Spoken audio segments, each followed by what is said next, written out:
What's up, everyone? It's Trainer Dell. In this video for you, I have my Kassandra Eagle Bear EDH deck profile for Commander. You know the format.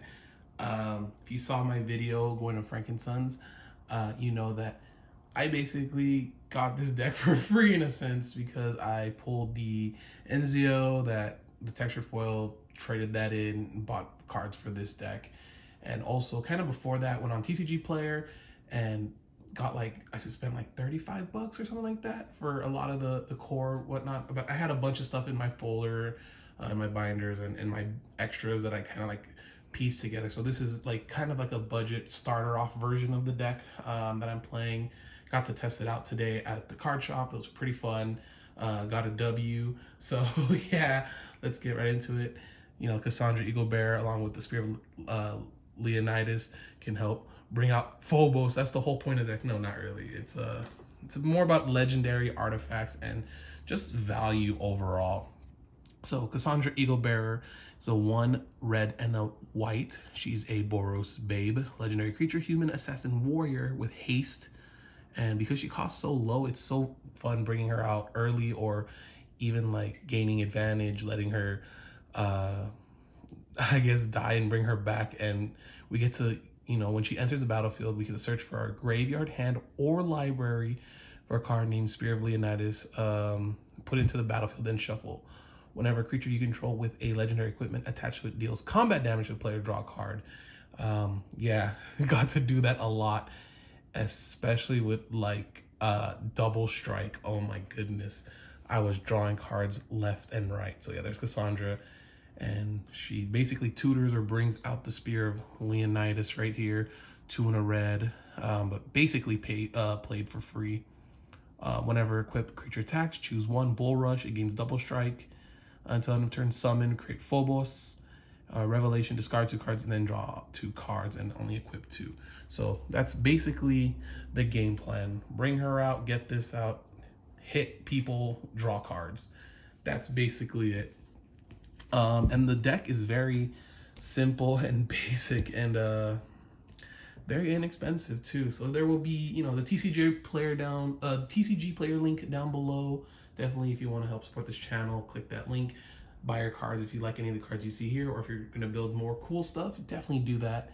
And also the link to my Archidect so you can see the deck if you want to just click that too, if you just want to bypass all this. But you staying here, thank you so much. I'll start off with the legendary artifacts, and like I said, you can upgrade this if you want. These are just the stuff that I had and a few things that I picked up. Tarian's Soul Cleaver. The 1 cost is so cool and equipped for 2. Equipped creature gains vigilance and put another artifact or creature. Whenever another artifact or creature is put into the graveyard from the battlefield, put a +1/+1 counter on target creature. Pretty cool, pretty cool. Blackblade Reforged, one of my favorite equips ever of all time from Dominaria. 2 equip legendary creature for 3, which is usually what we're doing. Equip creature gets +1/+1 for each land you control. This was crazy. This helped me get a win today because I had this on Kassandra. Was able to bring it out because it's so cheap.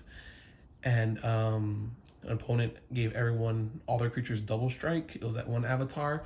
And so she hit for 22 commander damage. Yeah, pretty crazy. Sword of the Animus to help ramp in Boros. Like I said, all these are legendary. You can also add in Swiftfoot Boots, all the other stuff, but I like to just go straight legendary. Ace's Baseball Bat, just 3-0. This would have been funny because Puddin played her Missy deck another game, and she brought out Dialect, so it would have been funny. Anduril, Flame of the West, to bring out some spirits, and yeah, it's pretty cool. Again, 3 and a 2 is not a bad rate at all. We got Tenza, Goto's Maul. Quick creature gets +1/+1. As long as it's legendary, it gets an additional +2/+2. So basically +3/+3 on Kassandra, and also giving her trample because she's red. 3 and 1 is an even better rate than 3 and 2. I don't know how to pronounce this one, but yeah, Staff of Hermes. I'll just say that. Equipped creature gets lifelink, and it has that 1 ability where it's as long as you have 30 more life, equipped creature gets +5/+5 and indestructible, and prevent all damage that will be dealt to this creature. Really cool card. Definitely had to add this in the deck, along with Mjolnir, Stormhammer. When it enters the battlefield, attach it to target legendary creature you control, and it just makes me think of like Thor's hammer. Obviously, Thor's hammer just like going right to him. And whenever equipped creature attacks, tap target creature defending player controls, put a stun count on it. Mjolnir deals damage to each opponent equal to the number of tap creatures that opponent controls. I definitely need to get an extra one of this for my Elsa deck. My what is her name? Hilda, the Ice Crown. It is such a cool card. Hammer of Nazan, you know it's Hammer of Nazan. Come on. When it enters or another equipment enters, attach it to creature you control, and target creature gets, or equipped creature gets +2/+0 and has indestructible. And lastly, for this package here, we got Ember Cleave. This spell costs 1 less for each attacking creature you control, and when it enters the battlefield, attach it to target creature. Equipped creature gets +1/+1, has double strike and trample. I definitely want to get the Excalibur eventually for this deck as an upgrade and stuff, but yeah, these these equips I think are the main thing we're going for.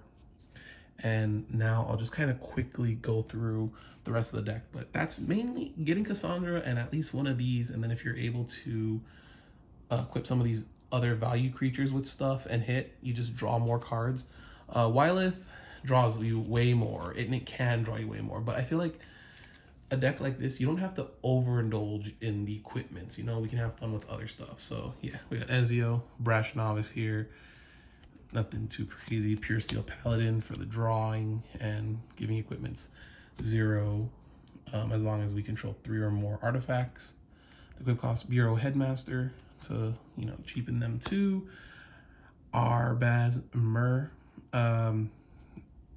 whenever it or another non-token historic permanent enters, you deal 1 damage and gain 1 life, so it's a way to gain some life. And a lot of stuff is legendary, so you know that historic helps out that.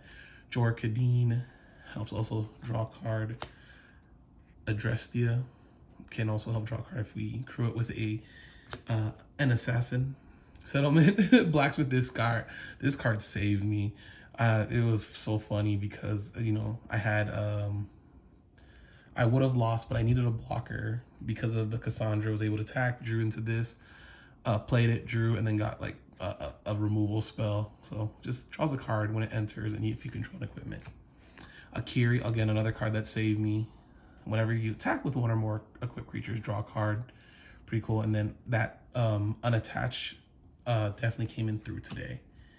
Solemn Simulacrum, I mean, sad robot staple. I guess it can be.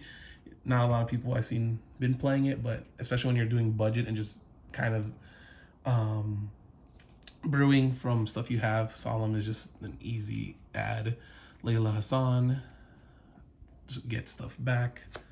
Labyrinth Adversary, this is a card that you can obviously cut, but you know, you can help get through and make sure they can't block with stuff. Same thing with this. This is a card that can be cut, but you know, thematically works, you know, better for the deck. Lexios, trample, and then attacks each combat able, can't be sacrificed, and can't attack its owner, and it kind of just goes to like the next person and gets a +1/+2. So he gets strong like while he travels, I guess you could say. Eye of Alexandria, Menace, lifelink. Whenever a historic creature you control deals combat damage to a player, create a 1/1 black assassin creature token with Menace. Artifact legendaries and sagas are historic, so it's like Solemn Simulacrum. You can work with it. And Bayek of Siwa, not Jojo Siwa, but double strike. As long as you turn, other historic creatures you control have double strike, and you can disguise it. So yeah, these creatures can come in handy. And then I was very like, I would say bare bones. I just went for the 10 ramp spells.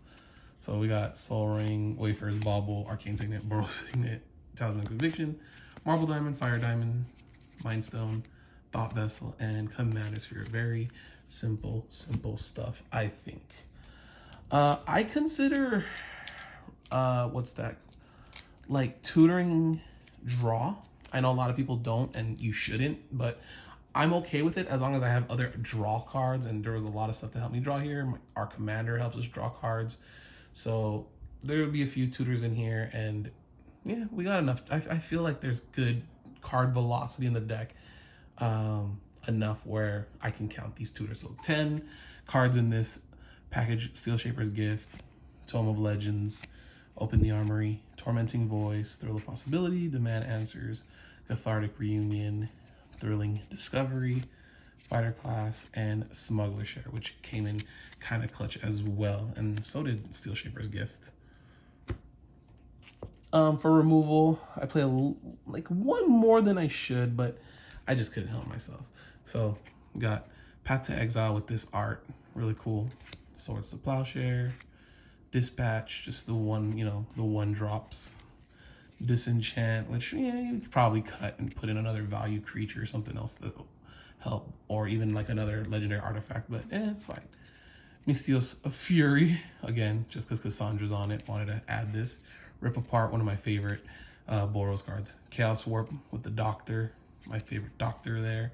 What Must Be Done, which came in clutch because someone was able to get destroy my Black Blade Reforged, and I just kind of like, I'll bring it right back. Slash the Ranks, kind of funny, like got take down. Single Combat, one of my favorite ones, especially when you're playing like Boros battle and equipments and you just need the one creature to like really get through. I think Single Combat's good. And my favorite board wipe, Tragic Arrogance, so inexpensive, so good. This card also came in clutch. I was like, I'm gonna lose if I don't just dig my way through, and I drew so many cards. I was able to get some of my other draw spells that, like, you know, discard and just draw, and I saw this and I was like, I have just enough. I knew I needed 5 to get if I got any board wipe, but I was glad I was able to pull this one out. Tragic Arrogance, just amazing. This is what I call the what would I call this one? The utilities? The utility stuff, which is just Reconnaissance, which kind of gives you pseudo vigilance if you hit them already. Boros Charm, we mainly use this to protect. I mean, we could use it for double strike, but mainly for the protection. Inventory Management, such a really good new card from the Fallout set that has split second, so it's hard to, it won't basically be countered. And for each or an equipment you control, you may attach it to a creature you control, which this also helped me out. Origin of the Hidden Ones, card that you can cut, but it's just here. Savine's Reclamation also helped me get back stuff, especially like you can let Kassandra go once if you draw this, you know, like you can let Kassandra jump block or get in or do whatever it needs to do, and then you can just bring it back. She has haste, it'll be fine. Reconstruct History to bring stuff back. Seize the Day for extra battle or extra combat, and same thing with Overpowering Attack. So yeah, really crazy card that this is basically common, right? Because there's no common in the set for your running. Oh my goodness, so good. I'm kind of want to put this one in the front. Such a good card. And for the lands, very, very, very simple. I guess I can move this a little closer. We got Command Tower, Cliffsop Retreat, Inspiring Vantage that I pulled in my box thing. Also pulled this from a pack. Boros Garrison, Temple of Triumph, Stone Quarry, which is the Assassin's Creed version. Monumental Henge, the new one. I think I pulled this one. And there's like 12 planes, which I like this art. I got this at a card shop, like 25 cents each. So I was so happy to get these. So 12 planes, 12 mountains. Obviously, you can upgrade your mana base as you go through if you want to. Reliquary Tower had this, so I didn't have to discard. I had so many cards in hand at one point. Sunhome of the Fortress, Fortress of the Legion, Slayer's Stronghold, Rogue's Passage to also get through, and War Room in case if you want to draw some more. So that's why I say, like, I think, especially when you're building budget or going through your stuff, I think you still got to hit like the 10 draw spells, or like, but then have draw in a lot of other things in other places, like I said, War Room, your creatures. I mean, if your commander has it, that's good. I almost feel like modern days, like even if you're playing at a lower power level, like maybe at least 10, you know? So like 10 that, you know, like that's in this slot, but more within your creatures and stuff that just give, even if it's just like a cantrip from a creature, like that one settlement guy. I guess him here. So yeah, that's the deck. This is just like the phase 1. Stuff you can add in obviously are like Ryu, Storm's Edge, Aurelia, Godo. My Helm of the Host is in another deck, so That could be like a nice wombo combo. Sigarda's Aid, Search for Glory could, you know, basically get Godo amongst things. I can't remember what this is. Day of Judgment or whatever, or what.